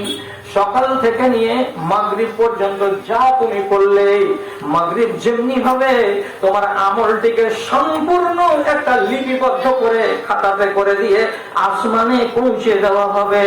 আবার মাগরিব থেকে শুরু করে ফজর পর্যন্ত যা তুমি করবে, তোমার আমলটিকে ফজরের আগে আগেই আল্লাহ রাব্বুল আলামিনের কাছে পৌঁছিয়ে দেওয়া হবে। তার মানেটা কি? তোমার প্রত্যেক দিনের আমল, তোমার প্রত্যেক রাতের আমলকে প্রতিদিন দুবার করে আল্লাহর কাছে খাতাটাকে পাঠিয়ে দেওয়া হচ্ছে। সব দৈনিক জমা হয়ে যাচ্ছে। তুমি লুকাবা? হ্যাঁ, তোমার আমলকে তুমি লুকাবা যেটা আমি করিনি? সহিহ হাদিসে লেখা আছে, বালুয়া ঘাটের লোক আল ফাল শুনিও না, আল ফাল শুনে তোমাদের একটু কাজ দিবে না, কাজের কথা শোনো। আবার আল্লাহ পাকের নবী বলছেন, তোমাদের আমলগুলোকে সোমবারের দিন আসমানে তুলে দেওয়া হয় একবার, আর বৃহস্পতিবারের দিন একবার তুলে দেওয়া হয় আসমানে একবার। তাহলে সপ্তাহে একবার হলো সোমবারের দিন আমল উপরে যাবে, আর একদিন কোন দিন বললাম? বৃহস্পতিবারের দিন আপনার আমলগুলো আসমানে যাবে। তাহলে এটা হলো 3 দিনের হিসাব। আর আগের যেটা হাদিস বললাম ওটা কতক্ষণের হিসাব? এটা হলো 12 ঘন্টার হিসাব। তাহলে 12 ঘন্টার হিসাব আল্লাহর কাছে যেতে আসে প্রত্যেক দিন জমা হচ্ছে। আর আরেকটা হলো কি, প্রত্যেক 3 দিন অন্তর যা করলেন এই সব দিকে এক জায়গাতে করে আল্লাহ তাআলা পাঠাচ্ছে। ওই একটা হলো 1 নম্বর ফাইল, আর দ্বিতীয়টা হলো আল্লাহ রাব্বুল আলামিনের কাছে 2 নম্বর ফাইল। তারপরে আবার বলছি, প্রত্যেক শাবান মাসে রমজান মাস আসার আগেই কোন একদিন আপনার সারা বছরের হিসাব থেকে এক জায়গাতে করে আবার আসমানে উঠিয়ে দেওয়া হবে, দিয়ে বলা হবে এই ছেলেটার 2022 সালের হিসাব ওকে কমপ্লিট করা আছে, যা আছে লিখে দেওয়া আছে। কয়টা ফাইল হলো? 3টা। কিয়ামতের দিন তুমি কি বলবে? হ্যাঁ, আমার যখন 21 বছর বয়স ছিল তখন ওগুলো আমাকে জ্ঞানই হয়নি। কার বেটিকে ফোন করা আর কার সাথে লাভ করা আর চ্যাটিং করা, এগুলো আমি জানতামই না। এখানে আমার নামে এগুলো জিনিস লেখা আছে। অস্বীকার করবো তো? হ্যাঁ, অস্বীকার করলে লাভ হবে? আল্লাহ রাব্বুল আলামিন বলছেন, ইয়াউমা তুবলাস সারাইরু ফামা লাহু মিন কুওয়াতিন ওয়ালা নাসির। কিয়ামতের দিন কোন একটা পাপকে তুমি যদি অস্বীকার করো, সঙ্গে সঙ্গে আল্লাহ রাব্বুল আলামিন তোমার আমলনামা সামনে এনে দেবে। আর তা যদি বিশ্বাস না হয় তো আল্লাহ তাআলা বলছেন, লোকের সামনে, মানুষের সামনে তোমার আমলের সিডিকে চালিয়ে দেওয়া হবে। যেমন ডিভিডি চালিয়ে দিতে গেলে ক্যাসেট ঘুরতে লাগে আর ছবি সবার সামনে আসতে লাগে, তেমনি তোমার 22 বছর বয়সের সিডিটাকে যখন চালিয়ে দেওয়া যাবে, হাজার হাজার মানুষের সামনে তুমি নিজে দেখতে পাবে। কি করছো তুমি বসে বসে? কি করছিলে তুমি ভুট্টার জমিতে? কি করছিলে তুমি বাঁশের বাগানে? কি করছিলে তুমি আমের বাগানে? ওই রাতের বেলায় উমুকের সাথে তোমার কি লেনা দেনা ছিল? এই সমস্ত হিসেবগুলো তোমার সামনে ভিডিওতে খুলে দেওয়া যাবে। তখন তুমি অনুরোধ করে আল্লাহকে বলবে, আল্লাহ থামিয়ে দাও, আল্লাহ থামিয়ে দাও, আল্লাহ এটাকে চালাইও না, আল্লাহ এটাকে চালাইও না। আল্লাহ তাআলা বলছেন লাইসা লাহু মিন কুওয়াতিন ওয়ালা নাসির, সেদিন তোর কোনো বাপ এসে এই সিঁড়িকে বন্ধ করতে পারবে না, আর আমি যে চালিয়ে দিব আর কেউ এসে বলবে যে আল্লাহ বন্ধ করে দাও, কোন মায়ের লালের হিম্মত হবে না এটাকে বন্ধ করে দেওয়ার। যতক্ষণ পর্যন্ত দুনিয়ার মানুষকে না দেখাবো তোর কুকীর্তি, অতক্ষণ পর্যন্ত সিঁড়িটাকে বন্ধ করা হবে না। কোথায় আছো? হিসাব করবে না? হিসাব করো। যারা চালাক মানুষ তারা হিসাব করে। হিসাব কে করে না আমাকে দেখান তো, কে করে না? ছোট ছেলেকে যদি উত্তরপ্রদেশে পড়তে পাঠান তো সব ছেলে মিলে জানে শাবান মাসের যেদিন 20 তারিখ হবে সেদিন ছুটি পাওয়া যাবে, বাড়ি যেতে পাবো, তো 1 মাস বাড়িতে থাকবো। ওই জন্য বিদেশে যারা পড়তে যায় তারা বারে বারে হিসেব করে এটা কোন মাস, এটা হলো রজব মাস, এরপরে কি মাস আসবে, এরপরে শাবান মাস, শাবান মাসের 20 তারিখে বাড়ি যেতে পাবো। আর কতদিন দেরি আছে? তো 1.5 মাস দেরি আছে। নিজের বাড়ি যাওয়ার খুশির হিসেবটাকে লাগাই না, ওর হিসাব লাগাই। আপনি জিজ্ঞেস করবেন তো আপনার নাতনিকে কিংবা আপনার একটা পতিনকে জিজ্ঞেস করবেন তো তোর কিসের হিসাব রে, তোর কি কি হিসাব তুই করিস? তো শ্বশুর বাড়িতে যদি থাকে আরো যদি আল্লাহর পেটে বাচ্চা দিয়ে থাকে তো গুনতে আসে মাঝে মাঝে, খালি কেউ টিউবওয়েলের কাছে যদি যায় হাজি সাল্লামা বাবু তোমার কয়দিন হলো? জি করছে আজ কি 4 মাস 18 দিন হলো। আবার কোনদিন জিজ্ঞেস করেন ও ঠিক অঙ্গ বলে দিতে পারবে, এখন 7 মাস 13 দিন হলো জি বাবু। আবার আর একদিন মাকে ফোন করে কবে, হাঁকে মা হাঁকে কখন তোরা বিদায় করে নিয়ে যাবি? 8 মাসের 3 দিন চলে গেল। কত হিসাব পাকা করা আছে। এর হিসাব কিসের? যে আমার বাচ্চা হবে, আমি আমার মায়ের বাড়িতে বাচ্চা দিব, তার জন্য কখন 8 মাস হলো, কখন 7 মাস হলো, এর হিসাব কি পাতা পোক্তা করে রেখেছে, করতে আছে। আচ্ছা, আপনাকে যে কবরে যেতে হবে আর কবর থেকে হাসরে দৌড়াতে হবে আর হাসরের মাঠে যে 50,000 বছর দাঁড়িয়ে থাকতে হবে, আর তারপরে কি তকদিরে আছে ভালো না মন্দ, তো এর জন্য আপনাকে একবারও বসে আজকে হিসাব করতে হবে না মসজিদে? কি করবো জি, আজ আমার বয়স কত? 33 বছর। হাজিরকে ভাটার দিন তো সারা আগুন দেওয়াতে দেখতে গেলাম, এত একটা ছেলে, আজ বলে 33 বছর হয়ে গেল। হ্যাঁ, ওইটা কথা আমিও বলছি। কাশিমপুরের বাগান দিয়ে হেঁটে ভাদু মাদ্রাসা গেছি 7 বছর। 1971 সাল থেকে 1977 সাল পর্যন্ত হোসেন সালাফি গরিব, ওর বেটা আমি পড়েছি, পায়ে হেঁটে হেঁটে গেছি। তো আজও হিসাবটা করছি, আরে কয়দিন হলো ভাদু মাদ্রাসাতে পড়তে যাওয়া রে? কয়দিন হলো? 63 বছর হয়তো পড়েছে তোমার, আর তুমি কয়দিন বলছো? পাটনা মাদ্রাসাতে ঢুকলাম 1985 সালে মুদাররিসি করতে, আর 3 বছর আগে 1919 সালে রিটায়ার হয়ে গেলাম। 31 বছর চাকরি করা হয়ে গেল। একাই বলছি, আরে কয়দিন হলো রে যাওয়া? হ্যাঁ জি, চলে যাচ্ছে। अय्याम मुसीबत काटे नहीं कटते, दिन ऐश कई घड़ियों में गुजर जाते हैं कैसे। দুঃখে যারা থাকে তারা দিন গুনে, আর যারা সুখে থাকে তারা দিন গুনে না। ভালো করে জেনে রাখবেন, যে কোনো ছেলে আর যে কোনো মেয়ে প্রথম সোহাগ রাতে যেদিন তাদের স্বামী স্ত্রীতে দেখা হয় আর ওরা গল্প করতে করতে করতে করতে সময় কাটিয়ে দেয়, যখন হাইয়া আলাল ওয়ালা বলে ফজরের আযান দেয় তখন ছেলেটা বলে উঠে, কখন গল্প শুরু করলাম আর হঠাৎ করে ফজরের আযান হয়ে গেল। কেমন করে 1 তিলিকের ভেতরে 8 ঘন্টা সময় কেটে গেল।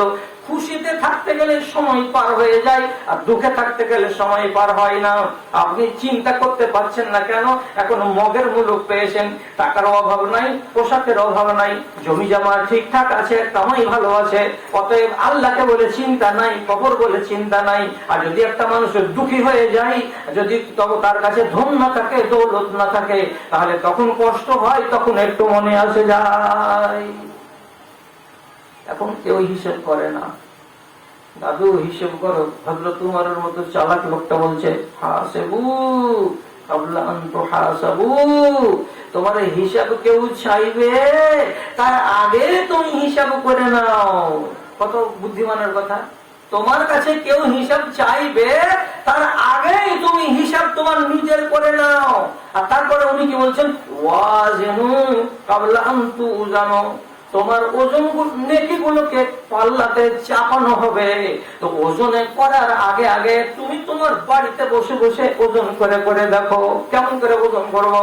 নিজে একবার বসে যাও নির্জনে, আর নিজের হিসেবটা করতে শুরু করে দাও। এই আব্দুল জব্বার, নিজের নাম আব্দুল জব্বার, এই আব্দুল জব্বার, তোর বয়স কত হলো? তো 43 বছর। কত বছরে নামাজ শুরু করেছিস? নামাজ তো শুরুই করিনি, এখানে দাঁড়িয়ে এসেছিস, চেহারাতে বলছে না দাঁড়িয়ে তো নেই। তবে চেহারাতে দাঁড়িয়েও নেই, নামাজ শুরু করিসনি এখনো, মারিং টারিং করিস কিছু? বলছে মারিং টারিং না করলে তো ব্যবসায় চলবে না। উপপ্রধান মারা গেল ভাদু, কি ভাদু, বীরভূমের ভাদু মারা গেছে, পেপারে আগুন লেগে আছে, জানেন না? ভাদু, ভাদু সে মরে গেছে। ও হলে পদে উপপ্রধান, আর বাড়িখানে দেখে যদি তাকান তো বল দেখে মনে হবে রাজপ্রাসাদ। আগে যদি জিজ্ঞেস করেন ভাদু কি কাজ করছে, আগে তো মুরগির ব্যবসা ছিল, এখন 3 তলা এত বড় যে ঝকঝকে বাড়ি কি দিয়ে করেছিলে, তুমি ওগুলো জিজ্ঞেস করিও না, একবার মেম্বার হয়ে যাও, দেখে দাও হিসাব কিতাব। তোমাকে রাতের বেলায় বসে একবার হিসাব করতে হবে না যে আমার বাড়ি ছিল টালি, আজকে হয়ে গেল পাকার বাড়ি, আমার তো কোনো বেতন টেতন নেই, আর এত চোখ লাগা বাড়ি করেছি, এই ইনকামটা হালাল না হারাম? তোমার অ্যাকাউন্টে প্রত্যেক মাসে মাসে 500 500 500 করে 20টা লোকের টাকা তোমার নামে ঢুকে যাচ্ছে। এটা কেমন টাকা যে এগুলো বুঝতে পারবেন বলে সাহেব? আমরা কেন বুঝতে পারবো? তুই বুঝাবে তাহলে তো। 20টা লোকের নামে টাকা পাঠাচ্ছে গভর্নমেন্ট 1500 টাকা করে, তো ওর নামে ঢুকে না, তোমার নামে ঢুকছে। তুমি তখন 500 টাকা 1000 টাকা জমা দিচ্ছ, বাড়তে বসে বসে বসে বসে প্রত্যেক মাসে মাসে 15,000 20,000 30,000 টাকা করে ইনকাম। পাক্কা হালাল? হালাল না?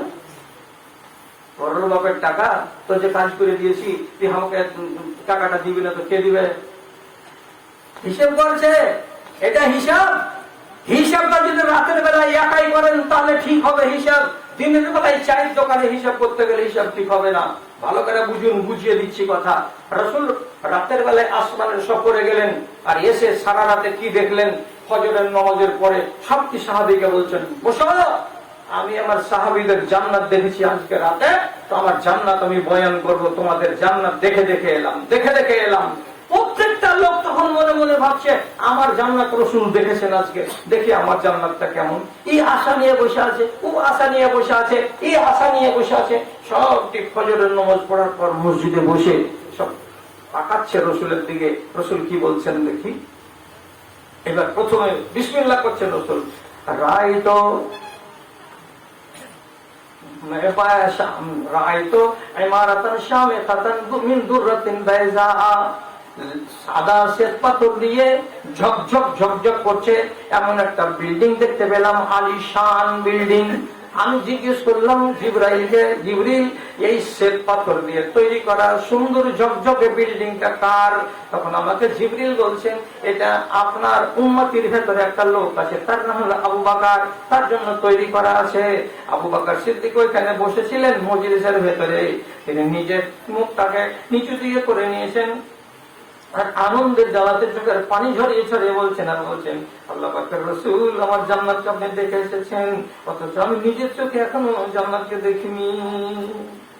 একজনের জান্নাত দেখা হলো, হয়ে গেল, আরেকজনের হলো, কেমনে? এই জন্য সবকে আমি বলতে পারবো না। 1 গেল, 2 গেল, 3 গেল, 4 গেল, 5 গেল, 6 গেল, 7 গেল, 8 গেল, 9 গেল, 10 নম্বর লোকের বেলাতে এইবার রাসূল বলছেন, এই মজলিসে কি আব্দুর রহমান বিন আউফ আছে? আচ্ছা, এই মজলিসে আব্দুর রহমান বিন আউফ আছে? খড় হয়ে গেছে, জি আল্লাহ পাকের রাসূল আমি আছি। তখন আল্লাহ পাকের রাসূল বলছেন, লাকাদ বাত্তা বিকা আমালুকা, এই আব্দুর রহমান, আমি মনে মনে গুনছি আমার 9 জন সাহাবীকে জান্নাতে দেখতে পেলাম। তারপরে আমি তোমার দিকে তাকাচ্ছি, ওই আব্দুর রহমান কেন আসে না, আব্দুর রহমান কেন আসে না? এরকম দেখতে আসি দেখতে আসি, এমন সময়তে এমন সময়তে দেখছি তুমি চলে আসছো, তোমার পা গুলো সোজা হয়ে জমিনে পড়ে না, তোমার ঘাম ঝরে ঝরে আছে, তুমি বিধ্বস্ত হয়ে আসো। দেখে মনে হচ্ছে চুলগুলোতে কতদিন থেকে চিরুনি করা নাই, দেখে মনে হচ্ছে তোমার চেহারাতে ধুলা উঠছে, এইরকম অবস্থাতে তুমি চলে আসছো। আমি তখন মনে মনে তোমাকে যখন দেরি হয়েছে দেখতে পাইনি, তখন আমি ভাবলাম যে আব্দুর রহমান আর জান্নাতে আসবে না। ঠিক এই টাইমে তুমি চলে আসলে জান্নাতে। আর যখন তুমি জান্নাতের কাছে আসলে, আমি তখন জিজ্ঞেস করলাম এত দেরি কিসের জন্য তোমার হলো? বলছে, আল্লাহ রাসূল, আমি আমার মালের হিসাব দিচ্ছিলাম আল্লাহ তাআলার কাছে। আল্লাহ আমার কাছে মালের হিসাব নিচ্ছিলেন, আমার উটের হিসাব, আমার ঘোড়ার হিসাব, আমার বকরের হিসাব, আমার দিনারের হিসাব, আমার দিরহামের হিসাব। এই হিসাবগুলা দিতে দিতে আমার ঘাম ছুটে গেল, আর যার জন্য আমার দেরি হয়ে গেল। রাসূল যখন নিজের মুখে বললেন তোমার দেরি হয়ে গেছে জান্নাতে আসতে, তোমার ঘাম ছুটে গেছে, তোমাকে বিধ্বস্ত অবস্থায় আমি দেখতে পেয়েছি, আব্দুর রহমান এই কথাটা শুনলো আর জান্নাতে আসার কথা যখন জানতে পারলো, তখন আব্দুর রহমান তাড়াতাড়ি হিসাব করে নিল, নিজের হিসাব, নিজের জীবনের হিসাবটা করে নিল যে আল্লাহ রে, আমার মাল যত বেশি হবে তত হিসাব লম্বা হবে, আমার মাল যত কম হবে তত হিসাব ছোট হবে। এই কথাটার সাথে সাথে হিসাব করে নেওয়ার পর আব্দুর রহমান মসজিদে নববীতে বসে বসে বলছে, হাযিহি মিয়াতু নাকাতিন জাআত মিন তিজারাতি মিসরা। এই আল্লাহ পাকের রাসূল, গত রাতের বেলায় 1000টা উট এসেছে মিশরের এলাকা থেকে, আমার ব্যবসার লাভ, 1000টা লাভের উট এসেছে গতকালকে মদিনার বাইরে সব দিকে মাঠে বেঁধে রাখা আছে। আমি এই মালটিকে আমার নিজের নামে বাড়িতে আর আনবো না, সবটি আমি আল্লাহর নামে দান করে দিলাম। এটা যদি দান করে দিই তাহলে এটা আমার জানটা হালকা হয়ে যাবে, কেন যে মাল আমার বেশি, তার জন্য আমার হিসাব হয়ে গেছে অনেক লম্বা। আমি রাতের বেলায় এক্ষুনি হিসাব করে নিলাম, আমি আমার হিসাবকে লম্বা করতে যাব না, যত মাল কমে যাবে তত হিসেব আমার হালকা হবে। হিসাব করলেন, হিসাব করবেন, হিসাব করার টাইম হয়েছে আপনার, হয়নি? যদি না হয়ে থাকে তাহলে আপনাকে আমি জ্ঞান দিতে পারবো না, তবে একটা হাদিস শোনাতে পারবো। হাদিসটা কি? রাসূল বলছেন, আসমান মচমচ করছে, হ্যাঁ আসমান মচমচ করছে। মচমচ কখন করে? গাড়িতে যদি 9 কুইন্টাল ওজন পারে আর আপনি যদি 10 কুইন্টাল চাপিয়ে দেন, তখন গাড়ি কি করে? কচকচ করে। যাকে কচকচ বলি তাকে মচমচ বলি। তো নবীজি বলছেন আসমান কচকচ করছে, মচমচ করছে। কেন আল্লাহ রাসূল, কেন, কিসের জন্য আসমান এত আওয়াজ করছে? বলছে, বাবারে, বোঝ বেশি হয়ে যেতে গেলে তোমার মাচান যেমন কচকচ করবে, তেমনি তোমার ঘরের চালটাও কচকচ করবে, তেমনি ট্রাকের ধুরির উপরগুলো সব মচমচ করবে। ওজন যদি বেড়ে যায়, আসমানের উপরে ওজন বেড়ে যাচ্ছে, কিসের ওজন, কেমন ওজন? তো নবীজি বলছেন, আমি আসমানের শহরে যখন উপর দিকে গেলাম, তখন প্রথম আকাশে গিয়ে আমি ডান দিকে তাকালাম, আমি বাম দিকে তাকালাম, আমি উত্তর দিকে তাকালাম, আমি দক্ষিণ দিকে তাকালাম, যত দূর পর্যন্ত আমার চোখ যায় তত দূর পর্যন্ত দেখতে পাচ্ছি কি, মা ফিহা মাওযিউ কাদামিন ইল্লা বিহা জাবহাতুন সাজিদাতুন লিল্লাহি। যেখানে তাকাচ্ছি, যেদিকে তাকাচ্ছি, 4 আঙুল 6 আঙুল, 1 হাত 1 হাত জায়গা, কোন জায়গায় আসমানে ফাঁকা নাই, ফাঁকা নাই।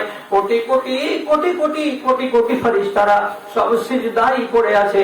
আর আল্লাহ রাব্বুল আলামিনের কাছে কেঁদে কেঁদে তারা কি যে বলছে জানি না। সবকটি ফেরেশতাকে দেখতে পেলাম, আসমান ভর্তি সাজদা, আসমান ভর্তি ফেরেশতা যখন সিজদায় পড়ে আছে, তো এত ফেরেশতাদের ওজন যখন আসমানের উপরে পড়েছে, তখন আসমান মচমচ করে আওয়াজ করছে। আপনি বলুন, এতগুলো ফেরেশতা যে সারা সারা দিন ইবাদতে মগ্ন আছে, এই বেচারাটা কি হিসাব লাগবে কিয়ামতের দিন? কেউ বলেন তো যে লাগবে?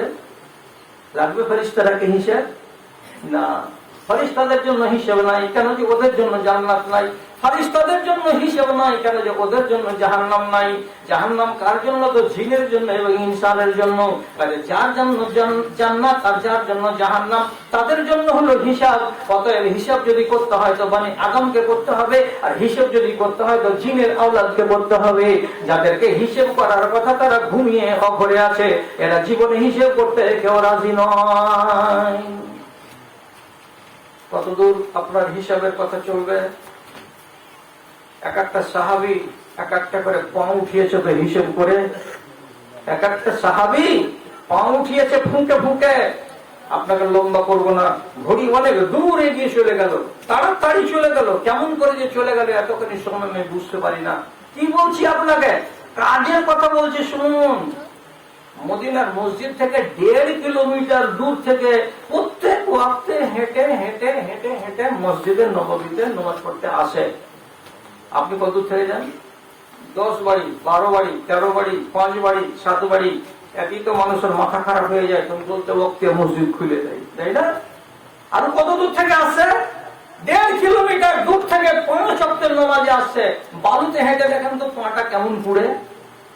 বেচারি রোজ রোজ রোজ রোজ পা পুড়িয়ে পুড়িয়ে, আর মাথাতে কাঠফাটা রোদ পড়ছে, সে রোদকে শোয়ে শোয়ে শোয়ে শুয়ে মদিনার মসজিদে আসছে নামাজ পড়তে। জোহরের নামাজ, আসরের নামাজ, মাগরিব, ইশা, ফজরের নামাজ। একজন সাহাবী তখন ওকে মোহাব্বত করে বলছে, আচ্ছা ভাই, আপনাকে যদি একটা কথা বলি তো শুনবেন না? এই যে বলছে ভালো মানুষ হয়ে, উবাই ইবনে কাব, কি বলছে ওকে? সময় হয়ে গেছে, আর বুঝতে পারছি সময় হয়ে গেছে। ওকে পরামর্শ দিয়ে বলছে, ভাই একটা যদি কথা বলি আপনারা তো মানবেন কথাটা? ভালো কথা বলবো আপনাকে। জি বলুন।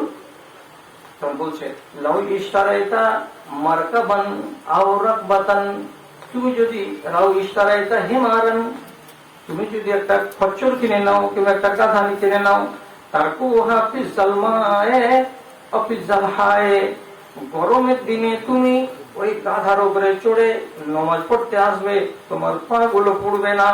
ঠান্ডার দিনে ওই গাধার উপরে সওয়ার হয়ে মসজিদে আসবে তো তোমাকে শীতটা কম লাগবে, তোমার জানটা আরাম পাবে। আর 5 ওয়াক্তের নামাজে পায়ে হেঁটে হেঁটে এত দূর আসছো নামাজ পড়তে, আবার বাড়ি যাচ্ছ তুমি এতখানি, তোমার হাঁটা যাওয়া আর আসা দেখে আমাকে বড্ড কষ্ট লাগছে। তার জন্য বলছি, সবই তো করতে পারছো রে ভাই, একটা খচ্চর গুলো কিনে নাও, একটা গাধা গুলো কিনে নাও, এত কষ্ট হবে না। সাহাবী কি জবাব দিয়েছে? মুস্কি মেরে হেসে বলছে, হিসাব করনি না? তুমি হিসাব করনি? আমি হিসাব করেছি, আমি হিসাব করেছি, এই জন্য খচ্চর কিনি না। কি হিসাব করেছো তুমি? তো বলছে, নবীজি বলছেন 3টা মানুষের জন্য জান্নাত ওয়াজিব হয়ে যায়।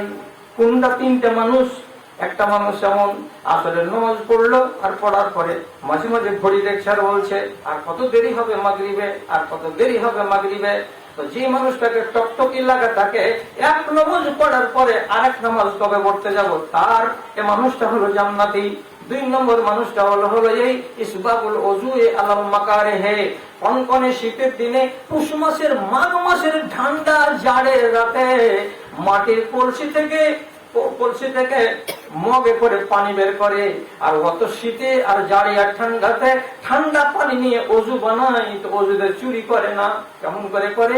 তো পুরা পুরা করে 3 বার করে করে নিয়ে অজুটা, হাতটাকে ধয়, মুখটাকে ধয়, গার্গিল করে, সম্পূর্ণ চুলের গোড়াগুলোকে পর্যন্ত ধুয়ে নেয়, আর হাতের কবজি পর্যন্ত, হাতের কনুই পর্যন্ত পানি দিতে দ্বিধা করে না, কষ্ট লাগে, লুমগুলো খাড়ো খাড়ো হয়ে যায়। তবু এই শীতের দিনে কষ্টকে উপেক্ষা করে যে লোকটা ওযু বানাই, সে লোকটা হলো জান্নাতি। আর একটা নবীজি বলছেন, কাসরাতুল খুতা ইলাল মসজিদে, যেই মানুষটাকে মসজিদে যেতে গেলে বেশি বেশি করে পা তুলতে হয়, বেশি বেশি করে ধাপ তুলতে হয়, তো যার যত বেশি ধাপ হবে সেই মানুষটা তত ভাগ্যবান হবে। এর মানেটা কি?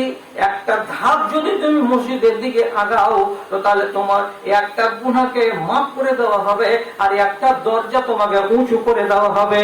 তাহলে চিন্তা করুন তো, এই জামে মসজিদ থেকে খায়রুল মুলবি সাহেবদের বাড়ি পর্যন্ত যদি 50টা ধাপ হয়, ভাই, তো বাড়ি থেকে ওযু করে যখন মসজিদে আসবে তো 50টা ধাপের বিনিময়ে 50টা গুনাহ তার মাফ হবে আর 50টা দরজা তার উঁচু হয়ে যাবে। তাহলে এটা হলো তার লাভ। এবার এই সাহাবী একে বুঝিয়ে দিয়ে বলছেন, তুমি হিসাব করনি, আমি হিসাব করেছি। কেমন হিসাব? আমি যদি এখান থেকে ওইখান থেকে বাগানের মুখ থেকে কালভাটের কাছ থেকে আমি হাঁটা লাগাই তো আমাকে কতটি ধাপ আসতে হবে? 1.5 কিলোমিটার রাস্তাতে কমসে কম 1500টা ধাপ লাগাতে হবে। আর 1500 ধাপ লাগিয়ে যদি আসি তো মসজিদ পর্যন্ত আস্তে আস্তে আমার 1500টা গুনাহ মাফ হয়ে গেল আর 1500টা দরজা আমার উঁচা হয়ে গেল। তাহলে আমি দূরে বাড়ি করে আসি আর মসজিদে আসছি কষ্ট করে হেঁটে হেঁটে, এতে আমার লাভ আছে না এতে আমার লোকসান আছে? তুমিও একবার হিসেব করো গা। যেমন হিসাব বুঝিয়ে দেওয়া উবাই ইবনে কাবের মতো সাহাবী, উনি থমকে গেছেন যে তখন বলছেন, ঠিক বলেছ রে ভাই, ঠিকই বলেছ, আল্লাহ তোমাকে এই জিনিসটা মিলিয়ে দিয়েছে, তোমার দূরে বাড়ি তো ভালোই করেছো। হযরত জাবের বলছেন, হযরত জাবের নিজে বলছেন, আরাদনা আন নাবিআ ইকারানা আও বুয়ুতানা, আমরা একবার নবীকে গিয়ে বললাম, আল্লাহ পাকের রাসূল, আমরা আমাদের দিহিকে বেচে দিব আর বেচে দিয়ে আমরা মদিনা মসজিদের কাছে করে নিব, এই জন্য যে আমাদের ওইটা দূরে পড়ে যাচ্ছে। নবী করিম সাল্লাল্লাহু আলাইহি সাল্লাম বলছেন, খবরদার জাবের, খবরদার, মসজিদ দূরে পড়েছে তার জন্য তুমি জমি বেচিও না, মসজিদ দূরে পড়ে যাচ্ছে তার জন্য বাড়িটাকে বেচে মসজিদের কাছে বাড়ি করতে আসিও না, এটা তোমার লাভ হবে না, এটা তোমার লোকসান হয়ে যাবে। মসজিদ থেকে যত দূরে বাড়ি আছে তত তোমার লাভ বেশি আছে, লাভের অঙ্কে থাকো, লোকসানের অঙ্কে আসিও না। কতটি হিসাব করলেন? আগামী বছর যদি বেঁচে থাকি তাহলে আবার পুছ করবো আপনাকে। আগামী বছর যদি এই জায়গাতে আল্লাহ আমাকে আনতে দেয় তবে মৌলভী খায়রুলের মুখ দিয়ে জানবো যে বাল্যঘাটের কতটি বেটি ছেলে নিজের হিসেব করেছে যে আমি 50 বছর আমার বয়স পার হয়ে গেছে, তা আমি আর এমনি এমনি থাকবো না, রাত করে 2 রাকাত 4 রাকাত করে বেশি নামাজ পড়বো। তাহাজ্জুদ যদি 11 রাকাত পড়তে নাও পারি তো কমসে কম এশা নামাজের পরে 2 রাকাত বেশি বা 4 রাকাত বেশি নফল নামাজ পড়বো। এই কথাটা যেন কানে আসে আর আমি যেন শুনতে পাই এই কথাটা মৌলভী সাহেবের মুখ থেকে যে আমাদের গ্রামের অন্তত যারা কম বয়সী মেয়ে নামাজই পড়ে না তারা নামাজ পড়তে শুরু করেছে, নামাজ পড়তে শুরু করেছে, এই কথাটা যেন মেয়েদের শুনতে পাই। আর এত সুন্দর মসজিদ বানিয়ে দেওয়া গেছে, বাল্যঘাটের মাটিতে পাথর দেওয়া মসজিদ, শুয়েছি তো এক মাথা থেকে আর এক মাথা পর্যন্ত, সুই ফেলতে গেলে মনে হচ্ছে সুইটার দাঁড়িটা বাঁকা হবে না, এত সুন্দর মসজিদ বানিয়ে দেওয়া হয়েছে। যেন এই কথাটা জানতে পারা যায় যে ছোট আর বড় মাগরিব আর এশার নামাজে যেমন আজান হচ্ছে সব লাইন লাইন এসে ভর্তি হয়ে যাচ্ছে, নামাজের কোনো খামতি রাখে না।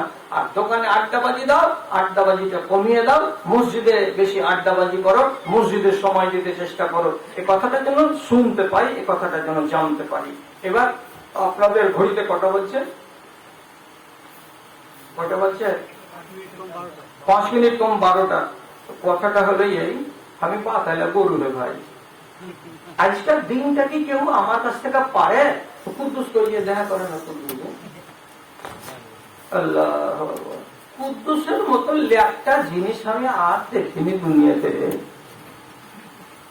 আরামের দিনটাকেও কেমন করে যে কেড়ে বাহির করে নিল তো নিল শেষ পর্যন্ত আমাকে আরাম হারাম করে আজকে বাল্যঘাট আসতেই হলো। দানা আছে কপালে আর ওয়ার জিদ কাজ হয়ে গেছে আলহামদুলিল্লাহ। তো এই বাতাইলা মানুষটাকে আপনি আর বেশি জ্বালায়েন না, কেন যে আমি আরম্ভ করেছিলাম 11:30 আরম্ভ করেছিলাম, 12টা বাজতে চললো, তাহলে এর মানে হয়ে গেল কি যে 1.5 ঘন্টা বলা হয়ে গেল। তো বুড়া মানুষটার কত বকাবেন, ফের তো বকবো। তো এইবার আপনাদের কাছে আমার 2টা কথা। আবু তাহের 1000 টাকা সত্য শোনার না কেন? তো আপনাদের কাছে আমি 2টা কথা বলছি, 2টা কথা। একটা কথা হলো এই,